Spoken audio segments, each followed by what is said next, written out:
Fala pessoal, estamos aqui com mais um episódio do Papo Seguro Podcast. E hoje trouxe dois amigos, companheiros de Beni, Michael Passos, especialista em direito trabalhista, e Gisele Casassi, CEO da Casassi Contabilidade. Ô, Michael, conta um pouquinho pra gente. O que levou você? Por que você escolheu o direito? Como você chegou a escolher o trabalhista dentro do direito? Vamos lá, boa noite mais uma vez a todos. Referente à área do direito, cara, eu caí meio de paraquedas, né? Que eu sempre fui aluno de exatas na época da faculdade, entendeu? Tanto no pré-vestibular, e chegou um certo ponto que eu decidi fazer uns testes vocacionais e ver qual área que ia cair, totalmente aleatório. E resolvi cair na área de direito e fui fazer. Acabei me apaixonando pela área, porque logo no início eu já comecei a ter práticas, né? Logo no segundo período eu já comecei a estagiar na área. Então a prática me levou a me apaixonar pela área do direito. E desde então, desde como eu entendo por gente, a área trabalhista sempre foi uma área que eu sempre gostei. Porque eu sempre, quando eu era funcionário. Confusão, então. Quando eu era funcionário, eu queria saber dos meus direitos. Então eu sempre busquei ali entender, né? E quando eu entrei na faculdade, foi das áreas que eu só fui ter direito do trabalho no 8º período, e no início eu já queria saber como é que funcionava. Rapaz, né? O pessoal de casa é bom de conta, mas então, desde a faculdade você está no trabalhista, você está no trabalhista há quanto tempo? Vamos dizer assim, de formação eu tenho 9 anos de experiência, né? 9 anos na área. É porque não tem cabelo branco, não dá pra gente saber. Não dá pra saber. Tá, mas beleza, tem 9 anos na área já. 9 anos na área. Muito bom. E Gisele, conta pra gente o que te trouxe a contabilidade, fora os milhões, tá? Né? Como é que você chegou Quem aí? dera. Então, eu sou igual o Michael, né? Eu caí de paraquedas e meu esposo, que é contador da empresa, eu junto com ele sou a gestora e faço a parte de contabilidade ali pela experiência, né? Porque eu fiquei à frente do escritório há mais de 10 anos, enquanto ele saiu, para poder fazer novos desafios, mas sempre estava ali comigo. Mas eu sempre trabalhei na área da saúde, né? Tudo a ver com contabilidade. Tá todo mundo de uma área diferente. Tava ali, vamos mudar de vida, vamos mudar de rumo. E caí de paraquedas, mas assim, eu amo o que eu faço, amo lidar com os meus clientes, amo essa loucura de contabilidade, essa correria, esse... Nossa, o leão. O leão nessa época é mais legal ainda. A época do leão é mais complicado, né? É bom demais. E o assunto tá super em alta agora, né? Eu acho que desde a pandemia para cá, eu acho que esse instinto de empreender, ele ficou mais latente, né? Muitas pessoas perderam emprego, às vezes bons empregos que estavam naquela firma há 20, 25 anos, falavam, vou aposentar, e tiveram de uma hora para outra tendo que se reinventar, né, no empreendedorismo. Eu acho que assim, uma das dúvidas, né, que eu vejo muito para quem está em casa beleza, vou empreender. Comecei ali a fazer uns biscoitos em casa, comecei a lavar um carro, quero abrir minha empresa, né? Vou entrar para esse ramo aí de empreendedor. Gisele, qual que é o primeiro passo que eu preciso? Né? Como é que eu começo? Acho que é o MEI que o pessoal fala. Isso, então, depois da pandemia, né, na época da pandemia, aí as pessoas tomaram mais coragem para poder empreender, né? Vou tentar aqui alguma coisa, vou fazer meu biscoito, vou, né, dar um jeito. Então as pessoas foram para a área do MEI. Se reinventar, né? Isso, se reinventar. E a opção é o MEI, né? Que você não precisa ter realmente assim, um contador ali, ter aquela despesa, você mesmo consegue fazer tudo. E tem que ficar muito atento, porque às vezes as pessoas jogam lá no Google, coloca lá, abrir MEI, e cai naqueles sites dos golpes. Que para liberar o CNPJ você tem que pagar uma taxa, sendo que não é obrigatório. Então, assim, a gente orienta muito. Hoje eu tenho clientes MEI que eu tomo conta para eles ali do CNPJ, porque às vezes a pessoa tá no corre e não consegue pagar as guias, então eu faço todo esse serviço. Mas as pessoas se reinventaram abrindo seu próprio MEI. Legal. Né? Porque querendo ou não, né, a pessoa, quando ela abre o MEI, ela às vezes não tem um tempo de gerir a empresa. Ela é o operacional da empresa, né? Apesar que o MEI hoje você pode ter um funcionário, né? O te permite isso, mas para ela estar no operacional e não entender às vezes da legislação específica, eu acho que é onde entra a figura da contabilidade para auxiliar nesse sentido. Eu acho que mesmo que não seja obrigatório, esteja no início, você é uma empresa. Eu acho que você tem que tomar os certos cuidados que tomaria qualquer empresa. Sim. Né? A gente inicia dali. Até um dos pontos, eu não sei como é que é isso lá na Casas, até você contar pra gente, porque o pessoal acha também que é simples, mas eu acho que não é fácil a gente abrir o MEI. Por quê? Você vai lá no site, você vai abrir, tá. Mas qual que é o... Acho que é KINAI, né? Onde que eu me enquadro? Às vezes não acha ali, coloca qualquer coisa, ou sai botando um monte de coisa. Então, assim, rola essa dúvida e também não dá para você iniciar de qualquer jeito. Isso, por isso, assim, a gente sempre orienta os clientes, né? Às vezes, quando vai procurar a gente, querendo saber como vai abrir o MEI dele, né? E tudo. Procurar uma assessoria mesmo, procurar uma contabilidade para poder estar fazendo certinho, colocando sua atividade correta, porque eu jogo qualquer uma aqui e tá tudo certo. E não é assim, né? Às vezes você vai prestar o serviço, a pessoa não vai aceitar a nota, ou às vezes você vai contratar um funcionário aí, contrata no sindicato errado, na função errada, né? Então você tem que ter uma assessoria, não tem jeito, né? Exatamente, porque a gente inicia no MEI, mas eu acho que ninguém quer parar no MEI, né? Sim, com certeza. Então, vamos fazer direito. É o pontapé inicial.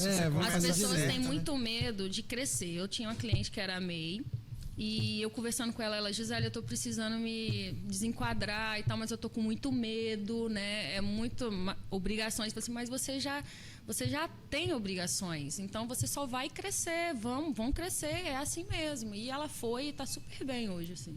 Isso é bom. Com uma orientação correta, né, a pessoa consegue. E aqui, né, a gente fala que o papo é seguro, vocês podem falar mesmo. Só quem está assistindo é quem está em casa, tá tranquilo, só vai ficar no YouTube, tá de boa. Ótimo. Mas o que a gente fala, o que eu já vi, tá? Já até se orientar um pouco até que ponto, aí pegando o Maicon, botando ele na bola cruzada ali também. Eu já vi pessoas que têm um empreendimento, tem uma lojinha, e aí dentro dessa loja tem 3, 4 MEI. Eu não quero desenquadrar. Aí eu abro o MEI da minha filha, da minha mãe, e tem 3, 4 MEI. Até onde isso pode dar um problema? Até onde isso pode ficar complicado ou não? Sim, acontece muito. Chega muitas pessoas lá e falam, mas eu já vou... bater ali o limite do MEI, 81 mil. Eu vou abrir no nome da minha mãe, no nome da minha esposa. Então, assim, tem muito risco de chegar uma fiscalização e você tá ali com 2 maquininhas, né? A gente orienta, não é o correto, não pode, mas aí é uma... Eu acho que fica muito, né? É questão, porque às vezes ela tem... A pessoa que ela falou, a Gisele falou, né? Tem medo de crescer. Sim. E às vezes, quando você... tende a ir para esse lado, né? Eu falo que tem alguns clientes que a gente analisa nesse sentido também, que é o quê? Às vezes o cliente ele está numa tributação, ele tem medo de crescer e aí ele abre um outro CNPJ para poder continuar. Eu vou falar um pouquinho mais à frente, vai para o simples, né? Abre outro CNPJ vai para o simples, mas se você fizer talvez com a ajuda de uma contabilidade, você fizer uma análise, todo um estudo, né?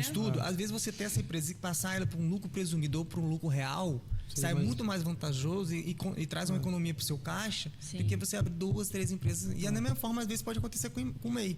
E além do risco, você pode ter uma fiscalização. Além disso, você paga... quanto está aqui hoje? Uns R$70? R$76. Você paga 70 de um, 70 do outro, 70 do outro. Você vai ver também, se bobear, se fizer uma análise legal, você consegue fazer algo muito mais inteligente. Isso. Os benefícios, depois você acaba tendo algum...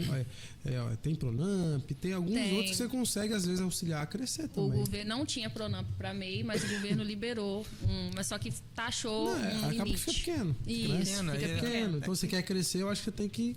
os riscos de crescer. É o risco do crescimento, é o risco do negócio, né? Você tem que assumir os riscos. Além nessa probabilidade que você narrou, de você correr o risco, dependendo de quem for, e você faça essas aberturas de MEI e essas pessoas estão ali laborando juntamente com você, você corre o risco com passivo trabalhista. Sim. Porque o MEI ele é um prestador de serviço, ele é único. Então, às vezes você serviço pro outro. Exatamente. Hoje tem a figura de você contratar mais uma pessoa no MEI, porque a maioria dos prestadores de serviço, eles às vezes precisam de um auxiliar, de um ajudante. Então, por isso criou essa figura de contratar mais uma pessoa. Mas quando você passa desse limite e contrata um outro MEI para prestar um serviço que você está prestando, na legislação não tem uma lógica plausível nesse sentido. É onde você corre o risco de ter um processo trabalhista e ter um passivo. E às vezes traz um prejuízo que possa até finalizar suas atividades. É verdade. Até que bom que você tocou nesse ponto, tá? Eu já tenho alguns amigos que são empresários e empreendedores no geral, e sempre um medo de contratar. Você vai crescendo, Daqui a pouco você traz seu irmão ajuda, um primo ajuda e tal, mas tá, beleza, vou sair disso e vou contratar um funcionário, olha, que chique, né? Mas eu já vi muito deles falando desse medo, justamente por conta daquela premissa de o funcionário tem sempre razão, o dono só se lasca, né? E aí eu vou contratar, eu não conheço, então assim, vamos lá, quero contratar, qual que é o primeiro ponto que eu preciso fazer para eu contratar tendo segurança, né? Me resguardando contra um passivo trabalhista, qualquer coisa desse tipo. O que acontece muito, Felipe, na prática, às vezes os empresários contratarem da forma que eles acham que deve ser, sem ter uma orientação jurídica adequada. Porque a legislação trabalhista, você consegue utilizar ela ao seu favor. Então, você analisando, a legislação que eu não falo não é somente a consolidação das leis do trabalho, que é a famosa CLT, não é só dela que eu estou tratando, mas as convenções coletivas, né, existem normas regulamentadoras, complementares, que tudo é uma análise que é feita. E aí, primeiro que você tem que entender qual o segmento que você está indo, saber qual a convenção coletiva, qual o sindicato que está regindo aquele segmento, para você fazer a contratação. E você sabendo utilizar a própria legislação ao seu favor, você consegue fazer uma contratação segura, né? Pagar todos os tributos de uma forma mais econômica e às vezes até fornecer benefícios que você possa fornecer para o seu funcionário. Legal. Entendeu? Eu falo um exemplo muito claro e a gente vê muito, principalmente na área industrial. A empresa que está iniciando, né? O cara contrata uma pessoa como um ajudante, oferecendo um salário lá de 2.000, por exemplo, né? Na carteira. Só que aí o cara vai crescendo, o cara vai melhorando, né? Vai aprendendo na empresa, ele vai lá, aumenta o salário para 3.000 para o cara e paga no contra-cheque 3.000. Só que ele paga o almoço por fora. Paga um benefício de almoço em dinheiro, em espécie. Quando você vai fazer um cálculo, uma possível rescisão, ou talvez, né, na frente o funcionário, né, se chateie e queira requerer seus direitos, a base de cálculo não é em cima do 3.000, é em cima do 3.500 reais que ele recebia por mês a mais de alimentação. Então seria 3.500 a base de cálculo. E aí ele tem o direito de requerer isso de forma retroativa, com porque acréscimo. Na teoria ele não recebia. Não recebia no contra-cheque. E aí tem direito de receber isso de forma retroativa, corrigida, além de multas que a legislação pode fazer. Mas, então eu vou deixar de pagar esse benefício para o meu funcionário, então eu vou tirar. Não, você pode incluir isso no contra-cheque utilizando o benefício do cartão alimentação, porque ele não gera tributação, você pode incluir no contra-cheque e você fica seguro. Seguro, mas é um detalhe. E é um detalhe de uma orientação. E isso a própria legislação permite. Aí, por falta de conhecimento, a pessoa acaba cometendo certos erros, achando que está fazendo a forma correta e fica correndo esse risco. E o que acontece muito também, como contabilidade a gente vê, eu vou contratar com o salário que o sindicato manda e vou pagar o restante por fora. Né? A gente aconselha e fala, procura um advogado trabalhista no qual vai estar te orientando, né? Para poder te auxiliar nisso daí, porque não é o correto. Porque hoje, se o funcionário sair ou pedir demissão ou a empresa desligar, ele não vai querer receber só o que está, sabe? Mesmo que ele... mas ele... A mais do que o que não está no projeto. Porque ele pode falar assim, não, mas está tudo certo, ele concordou, ele pediu, mas tá tudo certo hoje. E amanhã, quando ele for sair? Exatamente. Porque isso é uma dúvida também, há alguns anos atrás. Estava numa empresa, parte de contratação também. E a dúvida era, vou contratar um funcionário. O que tem que ter? Né? Tem que ter transporte, tá? Alimentação é obrigatório? Não é? Auxílio dentário, plano de saúde, tem que ter, não transporte, tem que ter. Então, ele é obrigatório, mas aí é onde a gente pega o pulo do gato com uma orientação específica, um aconselhamento, é tão importante. Todo mundo pensa, o transporte é obrigatório. Não, não é. Ele é obrigatório se o funcionário depender do transporte público para chegar até o local de trabalho. E se ele morar numa distância que ele dependa desse transporte público. Da mesma forma que, se o funcionário virar e falar assim, olha, eu não quero receber o vale transporte, eu vou com minha condução própria. Tudo bem, sem problema nenhum. A empresa, eu moro numa distância que ele dependa de transporte público. É um exemplo que eu estou dando. Mas se ele falar que ele não quer receber o vale transporte, que não quer que seja descontada a porcentagem do contra-cheque do vale transporte, que ele vai da condição própria dele, tudo bem. Okay. Só que a empresa, como é que ela se resguarda? Criando um documento específico de que ele não está... Vale o que está escrito. Exatamente. Não foi falado ali. E aí é onde você tem uma prova, um documento onde você cria isso. Mas muitas das empresas não fazem por falta de orientação. E aí vem aquela temática. No geral, eu tenho que dar vale transporte para ele. Para evitar mas depende. Se ele morar próximo ao trabalho, que possa se locomover a pé, a empresa não é obrigada a pagar o vale transporte. Mas o que acontece muito também é o vale transporte em dinheiro, que a gente orienta em não fazer, porque Desconta no contra-cheque, tá tudo certinho. Mas mas aí você dá no dinheiro. Então você tá somando ali com o salário. Na esfera de cálculos trabalhistas, por isso que eu falei, a área trabalhista tem exatos, tá vendo? Tem uma ligação ali no final. Sou exato, vou escolher direito. Tá isso bom. Aí. Tá justificado. A área trabalhista tem a parte de exatos, que é a parte dos cálculos trabalhistas. O que integra ali uma remuneração? Porque existe salário e existe remuneração, né, dentro da área trabalhista. O salário é o salário básico quando você é contratado, aquele salário que você foi contratado. A remuneração é tudo aquilo a mais que integra um contra-cheque. Horas extras que a pessoa faz, o descanso semanal remunerado, um valor que ela recebeu de bônus, tudo aquilo que integra a remuneração. Então a remuneração dele é o valor final que ele recebe. Se ele contratou um salário base de R$1.500, recebeu R$500 de premiação, mais R$500 de hora extra, tem R$2.500 de remuneração.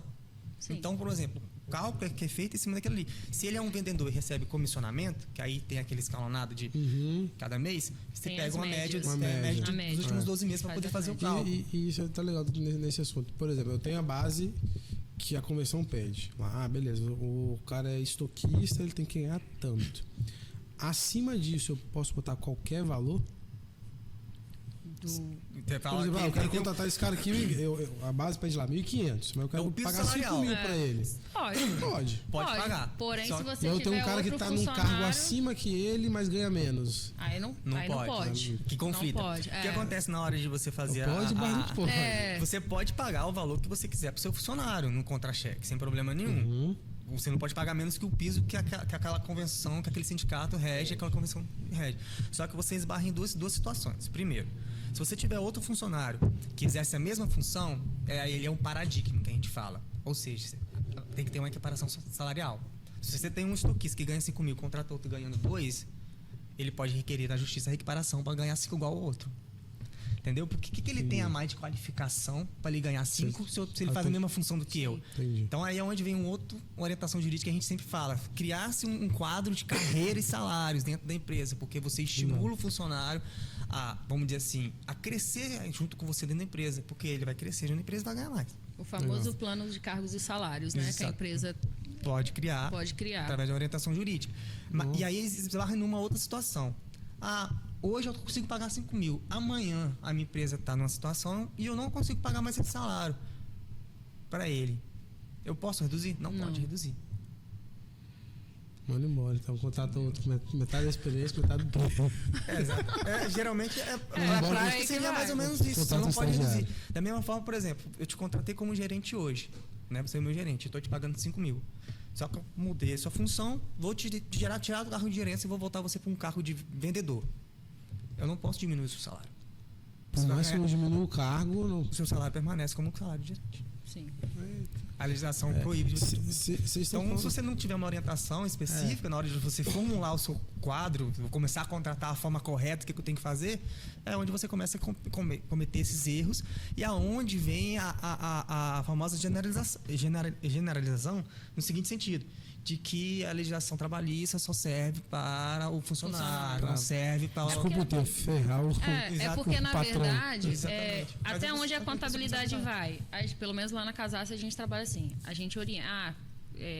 o Michael fechou lá comigo a empresa dele. E aí, Gisele, eu quero contratar um funcionário. A gente vai passar todas as obrigações ali do sindicato, o que pode, o que não pode, tudo. O básico ali. Só que tem coisas que a gente fala, aqui já não é mais a nossa alçada. Tem que ir com um especialista, tem que ir para um advogado trabalhista, porque você pode fazer um contrato, pode verificar quais são as formas legais para você estar fazendo isso juntamente com... Você está tocando muito nesse ponto de orientação jurídica ali, né? Então, assim, eu abri a empresa, você tem um serviço hoje, eu quero estruturar essa empresa. Sim. Não tem processo, não tem nada, não tem problema. Eu não tenho, é isso aí, eu tenho problema e não quero problema.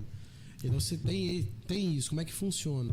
Então, a gente utiliza a metodologia chamada de compliance trabalhista. né? Que é exatamente isso. A gente analisa o cenário, o seu segmento é esse, a gente faz análise de toda a legislação trabalhista que envolve o seu segmento. E ali a gente cria toda a documentação pertinente que você precisa e te orienta a forma certa de você agir. Por exemplo, vou criar um regimento interno para a sua empresa. O que seria um regimento interno? Além daquilo que a legislação traz de regras, é a cultura da sua empresa. Eu quero um uniforme, não pode usar o seu celular no momento do trabalho. Você vai criar culturas, né? Horário assim, horário tal. Você vai criar a cultura da sua empresa juntamente com a legislação. Esse é o primeiro ponto. Depois disso, a gente cria os contratos de trabalho para cada função, colocando as atribuições dessas funções, né, que a gente busca junto ao Ministério do Trabalho, para poder elencar as funções, porque não tem aquela discussão, eu fui contratado para isso, mas eu não vou fazer aquilo não está no meu contrato. Então está ali no regimento, no contrato de trabalho tem as funções determinadas conforme o Ministério do Trabalho manda. E aí a gente vai criando outros documentos, né, que são uma série, se for parar para falar, vou ficar aqui até meia-noite falando de documento, mas uma série de documentos para poder te orientar da forma correta. Aí cria esse quadro de horário, cria esse cargo de carreira e salário, a gente faz toda essa documentação para harmonizar a sua empresa, porque está começando pequeno, mas quando você crescer, você já está preparado para crescer. Sim. Você tem todo o suporte para você saber aonde você vai chegar. Entendi. E aí isso é um valor que o cara vai pagando por mês e você vai acompanhando ele. Isso é um serviço que a gente cobra para poder estabelecer. Depende do processo. Aí é outra coisa. Processo é outra situação. Esse é um serviço administrativo. A intenção é prevenir. Então, é trazer esse tipo de trabalho para evitar que você zere o seu risco ou minimize o máximo o risco que você possa ter. Entendi. E, além disso, extrair as vantagens que a legislação tem para poder trazer uma economia no seu caixa, entendeu? Trazer uma valorização na sua empresa, na sua marca, um valuation. Por quê? Quando você tem uma empresa e você tem um passivo trabalhista, um risco de passivo trabalhista, na hora de fazer o valuation da sua empresa, ele vai cair. Entendi. Entendeu? Bom, isso é importante, tá, gente? Então ficar de olho aí, não é só o advogado, ele não tá só do seu lado na hora de defender o processo. Ele também tá na hora de organizar ali para evitar, né? Então a gente quer remediar é melhor do que prevenir é melhor que remediar. Prevenir é melhor que remediar, isso aí. E Zé, conta pra gente também um pouco, porque assim, né, olhando do lado de cá, tá? Eu como empresário, a contabilidade é só para mandar aqueles boletos do imposto para não pagar? Como é que funciona isso aí? Não, todo mundo acha que realmente a contabilidade é só para mandar os impostos, né? Mas não, hoje a Casas, hoje a Casas, ela trabalha de uma forma diferenciada, né? A gente faz um estudo para o cliente, a gente está ali mesmo para poder customizar. A gente tem cada cliente, a gente trata ele da forma que a gente estuda ele, com um cliente, por exemplo. Conversei com você quer fechar com a gente. Então, a gente vai analisar a sua empresa, vai ver tudo que precisa. Durante uns 3 meses, a gente vai conhecer a empresa, mas a gente vai sempre estar te apoiando e te fazendo aquele estudo.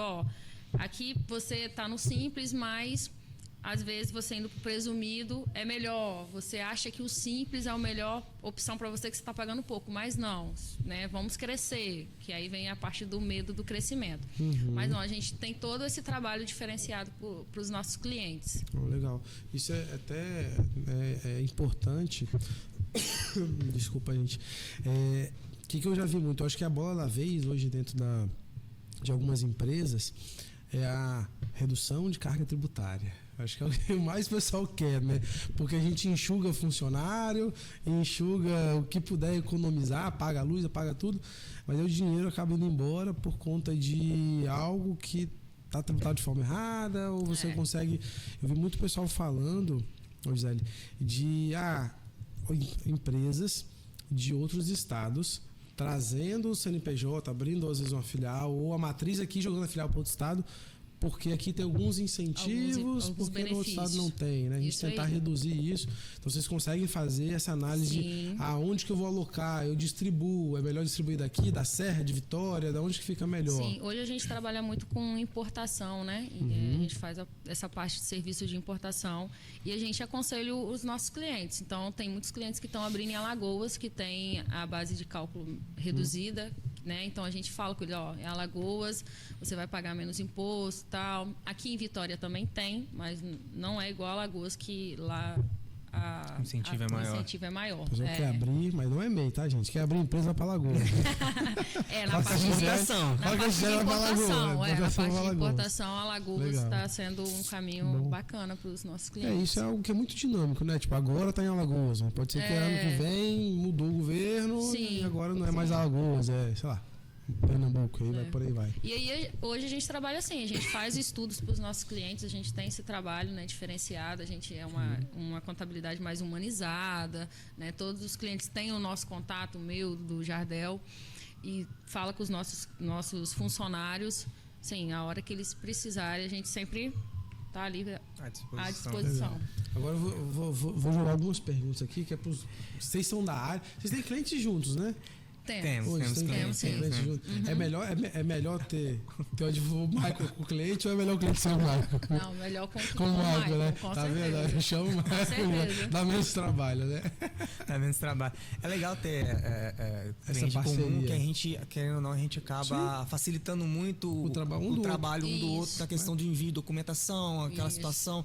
Como a gente jamais consegue falar de uma forma técnica, aí não precisa ter um terceiro intermediário. E isso facilita a vida do cliente. O cliente chegou, o telefone sem fio, né? Opa, o advogado falou que não pode fazer, não. Aí eu falei, não, peraí, pode. E tem aquela questão, né? Você agiliza, o cliente fica mais satisfeito e a gente resolve o problema. Exato.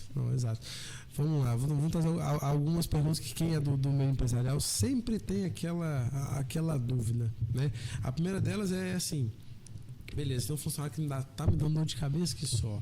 Quero mandar ele embora. Beleza. Como que eu faço? Como é que funciona isso? O cálculo? Cumpre aviso prévio? Não cumpre? Como é que funciona essa parte? Tanto financeira como trabalhista. Só para a gente abordar um pouco um tema que dá problema. A parte financeira vai depender muito da questão do tempo de serviço do funcionário. Por exemplo, tá no período de experiência, não tô querendo mais, não deu certo. É de quanto tempo o período? Aí vai de convenção para convenção. Mas chegou uma colinha. Mas tem, assim, de forma geral, o período de experiência ele pode ter até 90 dias. Até 90 dias. Pode ser um contrato de 45, renovado para 45, entendeu? Ele pode ser fracionado, ele pode ser fracionado, dividido na metade, né? Ou você pode fazer um contrato de 30, um outro maior, mas ele pode ser fracionado. Em prática é 45 mais 45 ou 30-30, porque tem umas convenções que são 60 dias só. 60 dias só. É o que eu mais trabalho hoje, né? Mas, então a gente faz todos os cálculos, apresenta para o cliente, vê qual foi a situação que o funcionário, por que ele está querendo mandar o funcionário embora, e a gente orienta, às vezes é melhor dispensar logo, né? Sem justa causa, sem aviso, sem cumprir aviso, porque se for um caso mais sério, alguma coisa, ou a gente apresenta tudo e fala, procura um advogado e ver qual a melhor forma que você vai estar fazendo isso daí. E aí entra o Michael nessa... que a gente... Acontece, na hora da dispensa de um funcionário, existem vários fatores. Tem que entender o porquê que você está dispensando. Só estou dispensando porque hoje ele não está mais satisfazendo a empresa. Então, vamos dispensar antes. Vamos trabalhar de forma generalizada a dispensa comum. Você vai fazer os cálculos da rescisão dele, vai dispensar ele. E a questão do aviso prévio, você pode ter as duas opções. Né? Você pode fazer ele indenizado. No caso, né? Você tchau, obrigado. Eu vou te pagar aqui o seu mês que você deveria cumprir o aviso. Não quero você mais aqui a partir de amanhã. Tudo bem. Né? Ou você pode fazer um aviso trabalhado, que é onde ele pode optar por trabalhar 2 horas a menos durante os 30 dias ou trabalhar 7 dias a menos, né? Menos 7 dias. Menos 7 dias, né? No período total. Trabalha horário normal, trabalha 23. Trabalha 23 ou trabalha 30 saindo 2 horas mais cedo. Por quê? Por que existe essa figura do aviso prévio? Só para assim, a pessoa entender. Porque você está pegando o funcionário de surpresa, você está dispensando ele, correto? Entendi. Então, o prazo que ele tem de sair 2 horas mais cedo para se realocar no mercado de trabalho. Ou sair 7 dias antes para se realocar no mercado de trabalho. E se ele mandar embora, por que eu tenho que indenizar ele? Porque aí ele vai ficar um mês tranquilo para se realocar no mercado de trabalho. Por isso existe essa figura do aviso prévio. E ela funciona para os dois lados. contratos, tá? Porque se o funcionário se o funcionário pedir a dispensa, ele tem que cumprir o aviso, porque a empresa está sendo pega de surpresa, precisa colocar alguém para substituir ele ali, ou é descontado dele o valor de 30 dias, porque a empresa foi pega de surpresa. Um salário, né? 30 Mas, dias. de forma normal, você é feito de forma muito simples. O que dificulta, às vezes, é as situações que podem ser criadas. Eu quero mandar por justa causa, mas calma aí. Vamos analisar o caso. Teve uma advertência, não teve? Mas eu só posso mandar por justa causa se tiver advertência? Então, você pode... Se a primeira, vamos dizer assim, falta grave que ele tenha cometido, e ele ser demandado de justa causa de prontidão. Mas depende da falta grave. Eu já tive uma situação que a cliente nunca teve, a funcionária dela nunca teve nenhuma falta dentro da empresa, de advertência, nada. Mas teve uma falta grave que gerou a dispensa por justa causa imediata. A gente fez a orientação, fez toda a documentação certinho e fez a dispensa. Nesse caso, tinha provas. É o que eu falo para os meus clientes. Você tem que ter prova. Porque no primeiro momento quero mandar por justa causa. Tá, você tem prova? Por isso que é importante do compliance trabalhista. Porque as documentações que a gente cria lá atrás no início da empresa e te orienta como você vai prosseguir, é exatamente munindo para você chegar no momento e você conseguir tomar as atitudes que você precisa. E uma coisa que eu vejo que acontece muito, né? Não sei como é que isso é visto na legalidade, aquela questão do acordo. Né? Eu dou, você devolve a multa, não sei. Esse é um acordo ilegal, né? Na realidade, né, antes da reforma trabalhista, só existia duas modalidades: ou você pede a dispensa ou você é dispensado. Mas existia a questão do acordo legal que muitas pessoas praticavam, muitas empresas praticavam, que era o quê? Vou mandar você embora, vou te pagar todas as férias, mas você me devolve os 40% da multa, que a legislação manda pagar. Muita gente, às vezes, fazia acordo e muita gente fez isso e era uma prática normal. Entendendo que isso era rotineiro e teve muitos processos referentes a isso, a reforma trabalhista trouxe o acordo legal. O que seria o acordo legal? Ao invés do funcionário, vamos dizer, você quer ser mandado embora, eu vou fazer um acordo com a empresa, eu vou pagar todas as suas verbas rescisórias. Qual é a diferença? Você não vai receber o seguro-desemprego, porque é como se você estivesse pedindo a minha demissão, e o recebimento você não vai conseguir sacar só FGTS, e a multa de 20 seria de 40%, seria de 20%. Então você saca o FGTS, pega a multa de 20%, mas não recebe o seguro-desemprego. Entendeu? E recebe todas as suas verbas normais. Esse é o acordo legal que foi criado com a direção. Já tem outro emprego também. Já tem outro emprego e tudo mais. A lógica foi se criada por causa disso, porque quando o funcionário pede para a dispensa, exatamente com essa lógica, né? Que eu vou conseguir uma vaga melhor. Entendi. Mas é muito raro acontecer esse acordo legal, assim. Você só prefere porque as pessoas... porque às vezes a pessoa... correr o risco. Vamos lá. Porque as pessoas, às vezes, às vezes chega um funcionário também, me manda embora, tal, eu te devolvo. Aí a pessoa, vamos fazer o acordo legal? Não, mas eu queria receber o seguro. O seguro, tô de olho no seguro. Sem entender também, às vezes, se ela recebeu o seguro e ela foi comprovado que durante o período do seguro ela estava vinculada a uma outra empresa... Mesmo que seja, mas ela não está vinculada como? Sem carteira? Às vezes acontece. Sim. Sem carteira. O governo pode requerer que ela devolva de forma corrigida todo o valor do seguro que ela recebeu. O pessoal ficar de olho, né?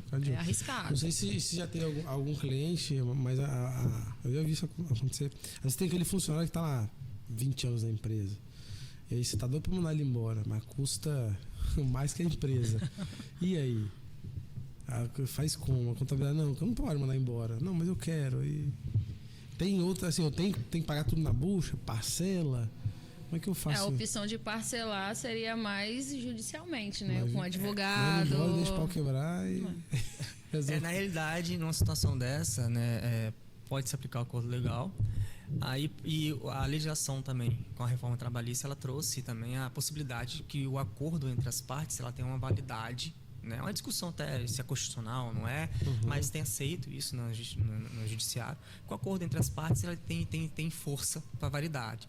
Só que qual é a orientação que a gente faz? Né? Se vai fazer um acordo, vamos homologar na justiça. Porque quando você homologa, você tem uma segurança. Você tem uma segurança porque o juiz vai virar numa audiência, vai ter uma audiência muito simples, né? Que vai virar e falar assim, Felipe, a empresa está te pagando isso, vai te pagar a sua rescisão em 10 parcelas de tanto.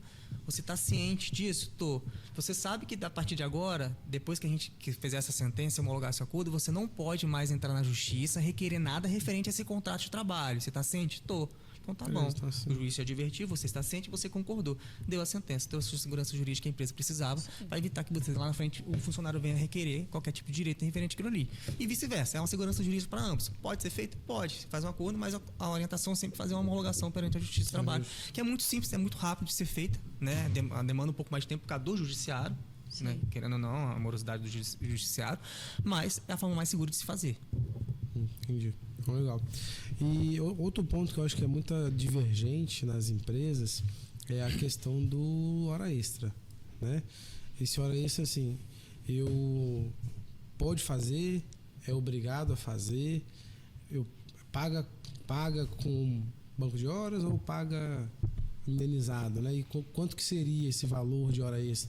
Estipula, não estipula? Acho que era 200%, é 150%, como é que... Depende. Depende das convenções. Tudo se envolve. Quando o advogado começa a negócio de depende. Porque tudo também a gente tem que orientar baseado na convenção coletiva, que às vezes uma é 100%, outras vezes é 80%, e hora extra só se pode 2 horas a mais da jornada normal de 8 horas, então só pode 2 horas. Se você quiser, mas eu preciso desse meu funcionário. Muito shopping, questão de dobrar o horário, né? O cara trabalha de 10 às 4, aí ele vai trabalhar de 10 às 10, por exemplo. E aí como é que fica? Isso pode, não? Então, uma situação bem complicada, né? E às vezes a falta de orientação faz cometer vários erros nesse sentido. Eu falo porque eu tive um cliente exatamente com esse caso. Acontece. Mas exatamente com esse não caso. É só com meus amigos. Nesse caso, entende-se hoje que o shopping ele só é 6 horas por dia, né? Escala de 6/1. É o padrão de shopping, né? E a maioria dos empresários age dessa forma. Só que a nossa legislação, o que ela traz? Que a gente tem que ter a nosso limite de horas trabalhadas por semana são 44. Certo? Beleza. 44 dá 8 horas por dia, certo? E ela traz o seguinte, que você precisa ter um domingo de folga no mês. Ou seja, então o que eu vou fazer? Com essas informações, eu vou realocar meu quadro de horários com meus funcionários para utilizar o máximo que eu consigo utilizar ali das horas, dentro dos dias e dentro da legislação. Ou seja, eu sano o problema dessa questão da dobra. Entendeu? Deixo não somente para isso, né? Você só teria um quadro de horário diferente. Um quadro de horário diferente, mais dinâmico, que você acaba utilizando a legislação a seu favor. E com isso, né, vamos dizer assim, cessando esse problema de hora extra, entre aspas, no seguinte sentido: você não vai precisar pagar tantas horas extras. No dia que tem mais movimento, tudo bem, vai pagar, mas isso se o funcionário quiser fazer. Né? Ele é obrigado a fazer hora extra? Depende da situação da empresa. Se é algo que a empresa dependa desse funcionário, que é algo... se o funcionário não fizer, vai parar a indústria aqui. A máquina vai parar e vai dar problema, vai dar prejuízo de milhões e tal. Aí, sim, é um caso específico que traz a obrigatoriedade do funcionário fazer ali. Ou, às vezes, aquela questão muito de segurança, né? Portaria. Eu não posso largar o porto, tem que esperar o cara me render. Entendeu? Ou seja, né, apreciar a necessidade. Então, nesses casos em específico, aí acaba tendo aquela obrigatoriedade de fazer a hora extra. Fora isso, é opcional do funcionário querer fazer. E lógico que não pode ser algo habitual, porque se torna habitual, se entrega o salário, entrega a verba e no final vem aqueles cálculos gigantescos lá na frente. É complicado. Mas sendo advogado da parte agora, vamos dizer assim, do diabo, né? Quando se fala em fazer que a gente, como contabilidade, eu dou as orientações, porque nem todos os empresários querem contratar uma consultoria, um advogado e tal. Então a gente monta o quadro, a gente monta o quadro lá, essa é a escala, você tem que ter aqui 3, 4 funcionários para um e suprindo o outro quando você fazer o horário de almoço e tal. Não, mas eu quero contratar só 2 funcionários, porque senão minha folha vai ficar mais cara, e aí, não sei o quê, vou pagar por fora, o funcionário vai querer. Então, assim, a gente bate muito nisso daí, a gente bate muito com empresários teimosos que porque querem contratar só 2 e não tem condições. Porque o que acontece? A hora extra, ela não vai somente não é contabilizar somente a hora que você ultrapassa a sua hora de saída. Se você tem uma supressão do seu horário de almoço, que a legislação traz o quê? Que você se você trabalhar até 4 horas, você acabou 4 horas, você não precisa fazer pausa. De 4 a 6 horas você tem direito a 15 minutos de pausa. A partir de 6 horas você tem direito no mínimo de 1 hora e no máximo de 2 horas. E aí o que acontece? Você está trabalhando 12. Você tinha que parar pelo menos 2, porque quando ultrapassa 10 horas de área, pelo menos 2 horas de almoço, que é o máximo. E aí o cara para 15 minutos. Às vezes nem para, então, né? Nem para. Às vezes nem para. Você tem cliente. Aí vamos dizer, você não para, vamos dizer que parou 15 minutos. Tudo bem, cumpriu ali a primeira jornada. Você tem 6 horas de trabalho dele, a dobra, que é mais 6, mais as 2 horas, horas de supressão de almoço. Ou seja, são 8 horas de extra no dia. Extra, no dia. Ixi, entendeu? Lascou o bolso do empresário. Tá entendendo? Então é o que, às vezes, o empresário esquece. É que essa supressão. É isso aí, que aí eles falam que vai ser gasto, contratar mais, mas esquece do da gasto supressão, dessa supressão da hora. E aí, igual eu te falei do exemplo que eu tive no meu cliente, a gente montou um quadro de horário para que seja 7 horas nos quebradinhos por dia, que eu não me recordo agora de cabeça o horário, e ele acaba fazendo 1 hora de almoço, fica mais tempo na empresa, supra aquela necessidade, vai vender mais, porque vai ficar mais tempo lá nos dias que precise, porque como é comércio, é shopping, né? A gente sabe que tem os dias específicos, aí ele pode estender 2 horas a mais ali. Então, supra a necessidade da empresa e supra a necessidade do funcionário que quer vender, quer ficar, querendo ou não, quem é comissionado. Sim.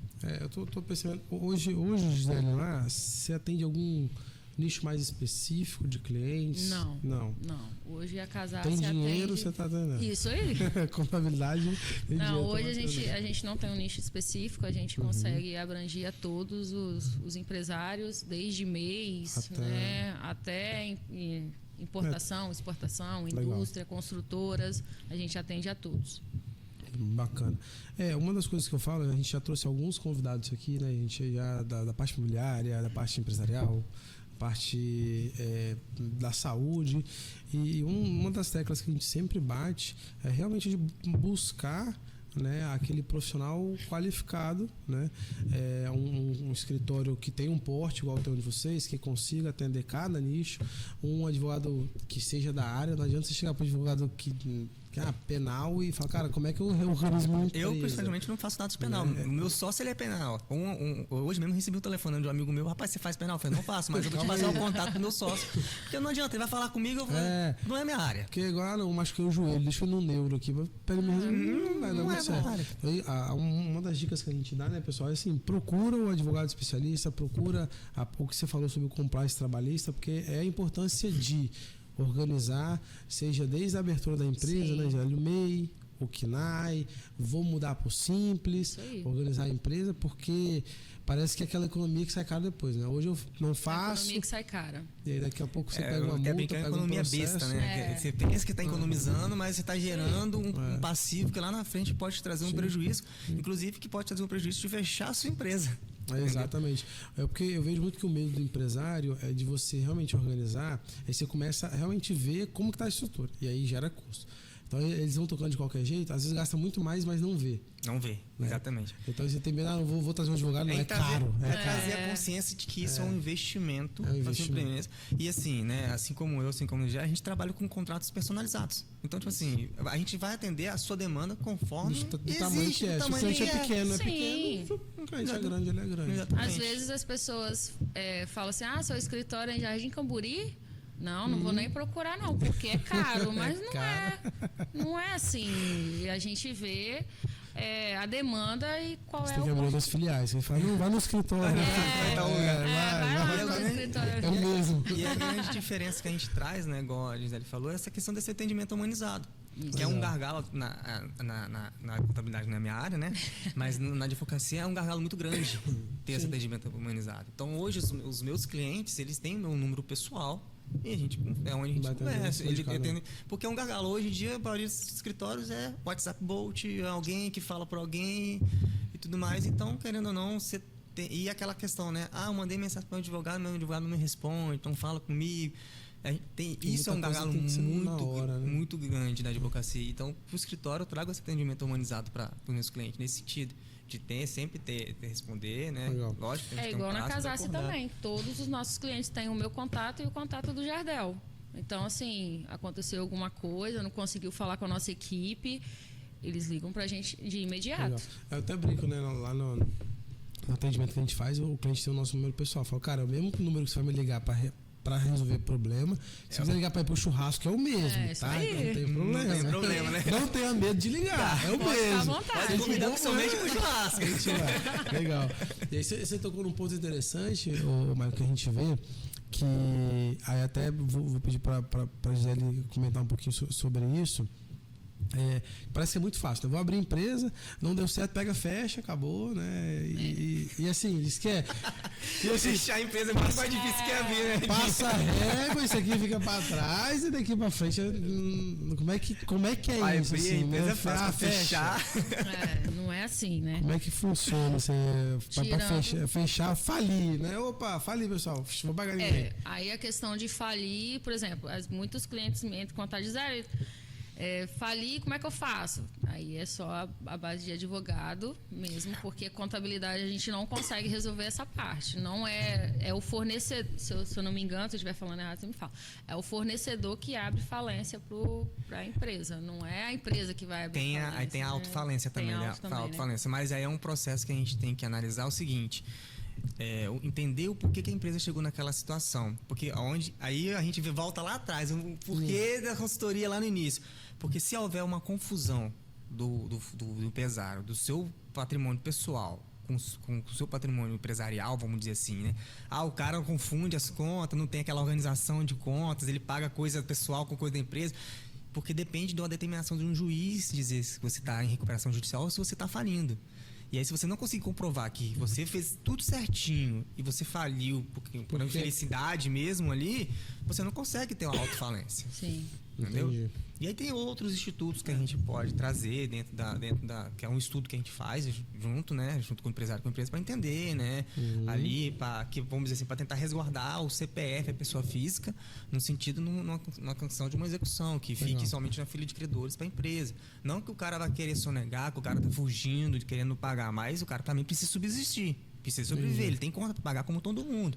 Só que ele teve a infelicidade de não ser bem sucedido no negócio dele. E aí a gente tem os institutos corretos de fechar não é tão fácil assim. Não é tão fácil assim. Tem os custos, mesmo custo que você tem para abrir, você vai ter para fechar. E fora que você tem que fazer. Pra fechar? Não, não é só falar, fechei. Vai lá, entra lá no portal do empreendedor. Suspende. E suspender não tem como não. Fica lá a taxinha cobrando, tá? O que eu pessoal? mais vi era Esquece. amigo que abriu meia 3 anos atrás, aí não, parei de mexer com esse negócio. E parou de pagar. Fumei, aí tá devendo lá 4, 5 mil reais pra trás. A taxinha vai comentando, se não der Não baixa. é assim, a taxa né? é Largou, pequenininha. parou de trabalhar, Não é assim, quem dera, não. Eu fui fazer a transformação de um MEI de uma moça recentemente. E aí ela falou assim, mas eu não tava mexendo, eu parei. Eu falei assim, então... aquela taxinha virou agora uma taxa bem grande pra gente. Então, aí a gente consegue fazer parcelamento, a gente consegue fazer isso tudo. Mas parou de usar, gente, baixa. Entra lá no portal do empreendedor, coloca lá, baixar um MEI e pronto, acabou. A partir daí você não tem mais débito nenhum com a Receita. Senão vai ficar ali gerando, vai pra dívida ativa, bloqueia CPF e... Até porque, igual eu te falei, é muito mais difícil você... fechar uma empresa do que abrir uma empresa. Sim. Se a empresa tiver dívida, você não baixa. Esquece. Você não fecha com uma empresa devendo. Da mesma forma que ela foi criada, sem dívida, sem nada, ela para fechar tem que ser da mesma forma. Tem que fazer todo um levantamento. Procura um contador. Procura um contador. Às vezes a tem gente faz você todo nem o sabe levantamento. Isso. A gente faz um certificado digital para a empresa, a gente faz uma busca, assim, não, agora pode baixar, tá tudo certo. Aí pronto. Se não... não é tão... Baixou. Ainda mais com essa evolução da tecnologia. É uma das coisas que eu falo que assim, o empreender não dá para ser um teste, né? Você tem que planejar, assim, eu vou abrir dessa forma, faço compliance, eu tenho tantos funcionários, eu quero chegar... Não dá pra... Eu vejo muita gente aventurando, né? Sim. E aí sai caro, acho, no final das contas. Acaba que sai... Não porque às vezes a pessoa aventura, né? E vai de qualquer jeito. Eu vou tocando aqui da forma da minha cabeça. Vai pesquisando no Google e vai indo. E aí lá na frente... Muita gente deixa o MEI também e acha assim, eu abri aqui, depois vou lá, faz o imposto de renda e não tem contador, e muitos não sabem. Se você tiver um contador que faz ali seu caixa tudo certinho, você pode usar o lucro do MEI sem pagar imposto de renda. Olha aí, isso que é importante. Tá todo mundo fugindo, abre o MEI. Isso, abre o MEI para poder pegar uma tadinha do bolso. Não precisa de contador, mas realmente precisa sim para fazer uma tudo dúvida legalmente. Eu já vi muito pessoal falando que coisa de Brasil, né? Não sei se aí você já me fala se é verdade. Os caras vão, imposto, tributo, que vai largando para trás. Não, porque aí o governo chega lá na frente e dá desconto. Não é bem assim, né? É assim, né? Não vale bem de graça, vale mais não. a pena esperar o desconto lá do que pagar hoje, né? Por exemplo, se a empresa é do Simples Nacional e você, não consegui pagar meu imposto aqui, está acumulado uns 6 meses. Se chegar em dezembro, você tiver dívidas na empresa, você não fica no Simples para o ano que vem. Tem que fazer um parcelamento, pagar a primeira parcela para poder você se manter no Simples Nacional, para você ter o benefício de estar no Simples, né? Senão você sai do Simples, aí vai para uma alíquota maior e às vezes a empresa não aguenta e realmente fecha as portas. Não é fácil, não. Mas acontece ali durante o período que você não está conseguindo pagar ou por algum motivo administrativo, que acontece alguns refis, alguns, né, o governo aí lança redução de 70% aqui no imposto, tal. Então a gente sempre está nessa busca aí de informações. Não dá pra mês, não? Tem sempre. Não deu certo. Quando o governo tá de boa vontade. A gente lascou, então. Ele vê lá, tem muita gente devendo aqui, vamos dar um desconto pra gente poder fazer caixa. Vamos fazer caixa. É mais ou menos isso. Bacana demais. O que eu sempre peço, né? Os convidados que vêm aqui, conta pra gente, o Michael, algum caso que você pegou, que você fala assim, não é possível. Você fala, cara, dentro da empresa, de algum funcionário, ou de alguma coisa que o dono fez, que você fala, cara, ou de algum processo que você pegou que já deu problema, né? Até pra gente se prevenir. Eu sempre falo, né? Não existe jeito certo de fazer errado. já aconteceu de chegar a situação, né? De o cara tinha um funcionário, só que sem o registro na carteira, né? Nada. E aí eu quero mandar embora. O que eu vou fazer agora? Ele não tá nem aí. Entendeu? Eu quero mandar embora. O que eu vou fazer? E aí a gente, né? Tem algumas situações que a gente pode sanar. Existe 3, né? Registro retroativo, né? Fazer entrar com um procedimento pré-processual para tentar um acordo. Ou se você tiver uma boa relação com o funcionário, fazer um acordo e homologar ele, que é permitido, né? Aquilo que eu te falei no início aqui sobre o acordo. Então o acordo homologa e tá resolvido. Tá resolvido, entendeu? Mas a dica é só não faça o acordo de boca. Só isso. Sim. Exatamente. Porque aí você não. Porque aquilo, mas eu fiz o acordo de boca e paguei. Eu perco aquele dinheiro. Não perde. Não perde. Né? Se você tiver a comprovação que você realmente pagou, e se ele vier depois recorrer na justiça com um processo requerendo as verbas, vamos dizer que sai uma sentença, lógico que aquele valor que você pagou vai se abater. Entendeu? Mas pode acontecer. Já mas o que mais acontece é que eu paguei, aí daqui a pouco recebe a surpresa. Opa, o processo. Mas eu já paguei. E aí... então, uma coisa bem comum de acontecer, você fala assim, não acredito, você tem uma pessoa trabalhando com você tem condições de registrar ela e não registra. Entendeu? Isso acontece, é o que mais acontece hoje. Por preguiça ou organização? Falta de organização. Falta de organização, às vezes até um pouco falta de conhecimento, porque pensa que registrar um funcionário é muito caro. Entendi. Não existe, eu acho que hoje em dia eu aprendi muito isso, não existe caro ou barato, né? Depende, né? Às vezes R$1.000 para o negócio é caro, às vezes R$1.000 para evitar um processo é barato. Né? Então, acho que a dica que a gente dá hoje é assim, busque informação. Né? Eu acho que o ponto principal nosso, eu vejo muita questão de contabilidade, né? Os amigos que eu tenho da área jurídica, às vezes a pior coisa é a falta de informação. Sim. Eu acho que o contador, eu não quero sair do meio porque o contador é caro.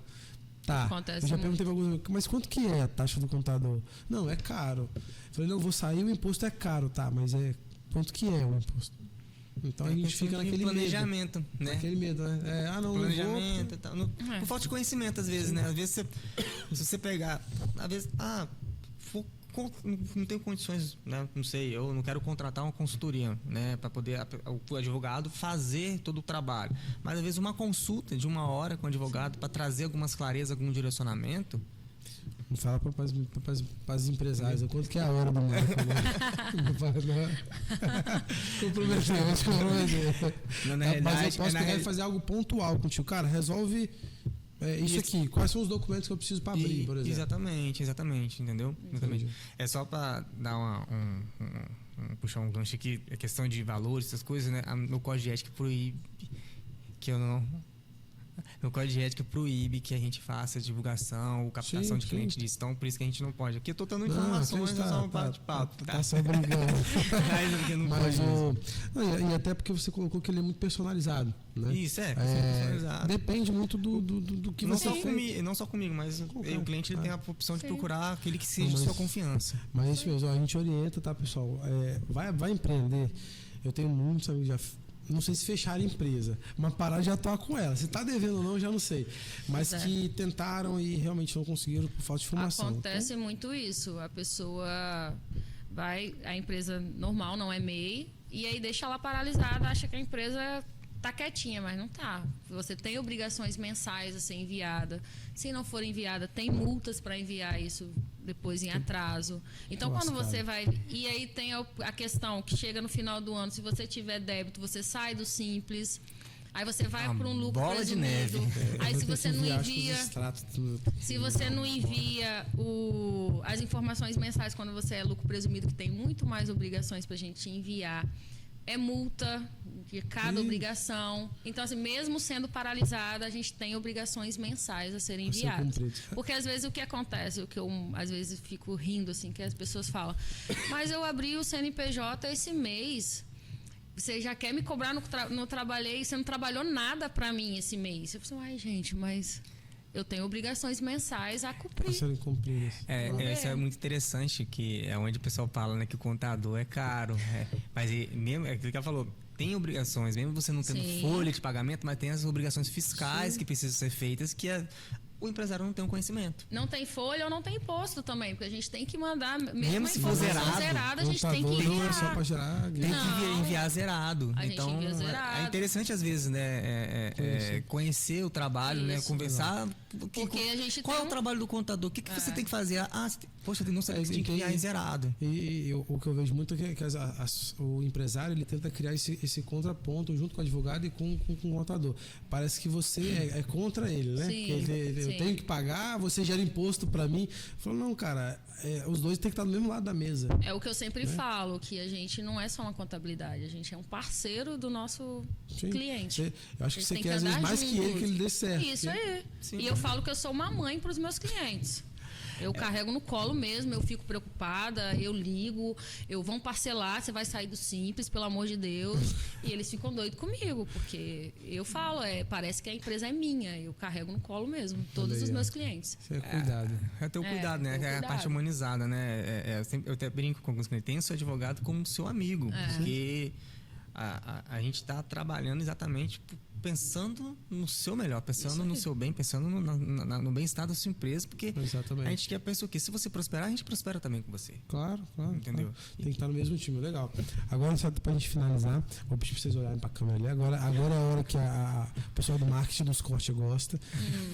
Se fosse passar hoje um recado, depois o Michael vai pensando, para quem tá começando a empreender, para quem está abrindo empresa, seja ela MEI, seja Simples, seja o que for, para quem está começando, qual o recado que você daria para ele? Mas vai com segurança.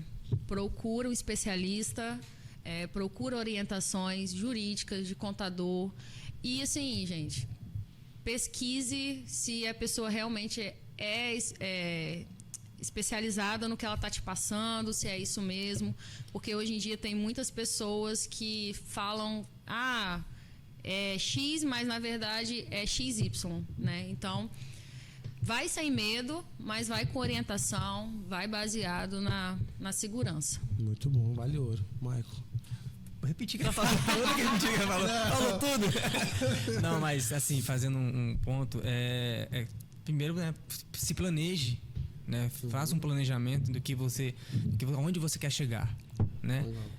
Eu acho que quando você traça a meta, né? Eu quero empreender com um segmento X, mas eu não quero ser só pequeno, eu quero crescer. Então, se você quer crescer, faz a sua meta do contrário. Aonde você quer chegar e vem traçando ela de trás para frente.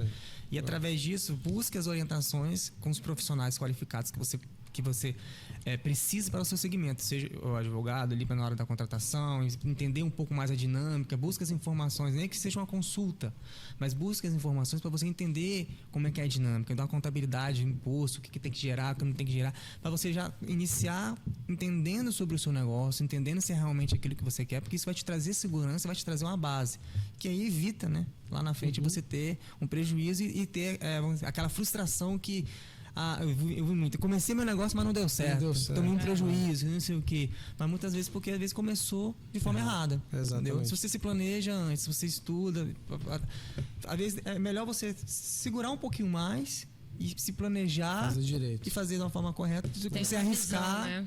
Sem arriscar e não chegar no objetivo que você e se frustrar depois. Muito bem. Muito bom ter vocês aqui. Tem um último aviso que eu dou para quem está em casa, eu sempre falo, tá, gente? Nada contra, mas vamos buscar profissionais. Eu acho que se você quer ser profissional, independente da área que você tem que estar com profissionais do seu lado. Aquela velha história de o sobrinho tá fazendo direito, ele vai fazer isso aqui para mim. A prima da minha esposa, ela tá estudando contabilidade. O meu genro se formou em contabilidade. Acabou de formar. Então, assim, a dica que eu dou sempre você quer ser profissional no seu ramo, busque profissionais no ramo deles. Sim. Então não dá para buscar um advogado penal para fazer o trabalhista, não dá para buscar alguém que está estudando contabilidade, nada contra, tá, gente? Cada um vai ter o seu tempo. Sim. Mas hoje, eu quero ser profissional hoje, quem que é o profissional que eu quero ter do meu lado hoje?